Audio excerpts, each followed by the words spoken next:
you mentioned capitalism has certain inherent issues, right?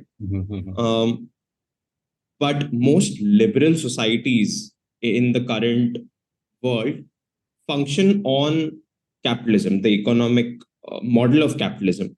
True. And it seems like, at least it seems like on the surface, that over the past 200 years, especially over the past 50 years, so to speak, there's been like a material abundance and an increase in standard of living, a relative amount of freedom as well.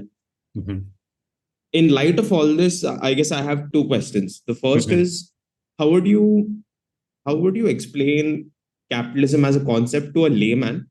Right? That's the first. And the second is, what is inherently wrong with this concept of capitalism? Yeah, so if I go to your question saying what is capitalism, I think the big difference is that social economic systems before capitalism basically in some ways were producing what people needed. Whereas in capitalism, the big shift is that everything starts getting determined by the metric of profit. So basically, only that will be produced which can get you profit. So basically, producers will be producing for people who have purchasing power and not necessarily producing for people's needs.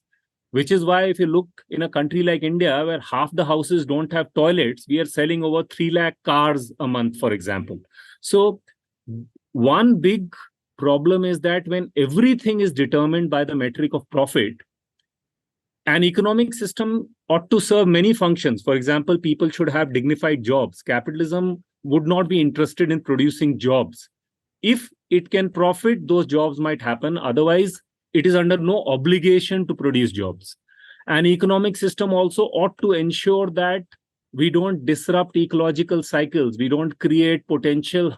But if you can profit by polluting the environment, if you can profit by using resources which are beyond your geographical boundaries, whatever, I mean, if you can get cheaper labor, so all those kind of dysfunctionalities come into capitalism for two reasons. One is this driving thing about profit, and the second is that it operates in an environment of competing producers.